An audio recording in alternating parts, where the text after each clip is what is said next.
Good evening, children. In the period of Essay 1, when I'm going to start a new chapter today in your Behive, and it is the chapter number 6, My Childhood, written by Dr. APJ Abdul Kalam.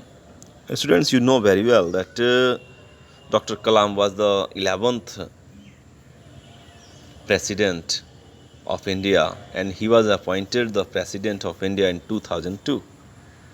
This chapter is a part taken from his autobiography, The Wings of Fire.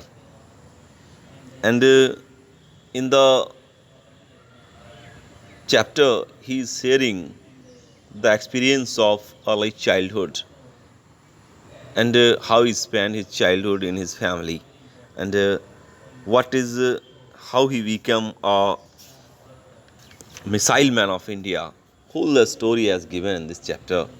So first, I am going to giving you a brief introduction of this missile man of India, and the name of his autobiography was The Wings of Fire.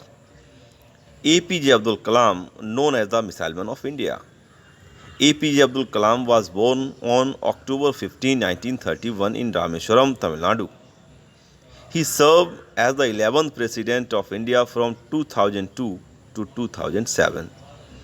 Abdul Kalam was a central figure in the development of country's nuclear capabilities and was held as a national hero after a series successful tests in 1998.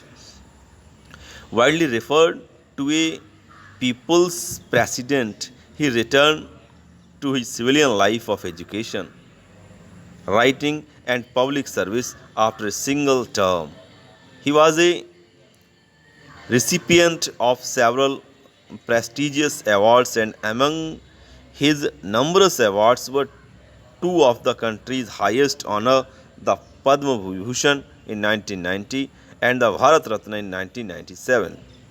Abdul Kalam wrote several books, including the autobiography Wings of Fire 1999. While delivering a lecture at Indian Institute of Management, Shillong, Abdul Kalam collapsed and died for an apparent cardiac arrest on 27 July 215 at the age of 83. Now it is the whole introduction of the writer. Now I'm going to explain you the chapter that how Dr. Kalam is expressing the life of his early childhood here in the society in this chapter. Professor Abdul Kalam is a world famous scientist whose project in space, defense and nuclear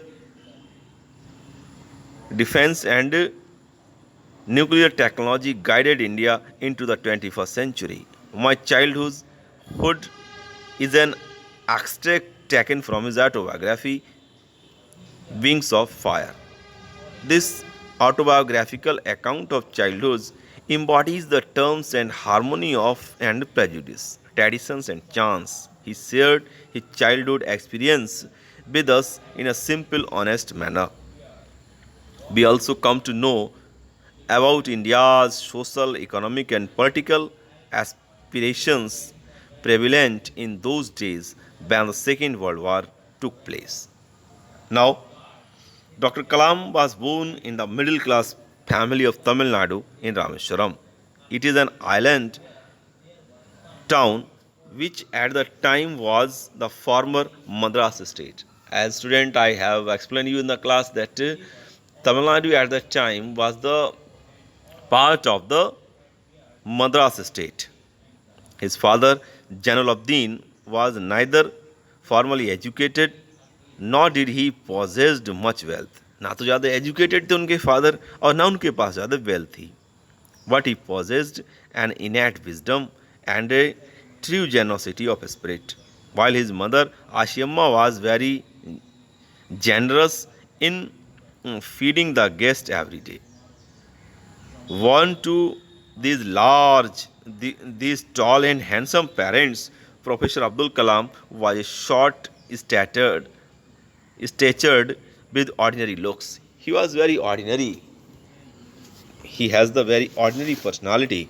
So, although his parents were very tall and handsome, but he was a very ordinary person since his childhood. Here, his family lived in their ancestral house on Mosque Street in Rameshwaram.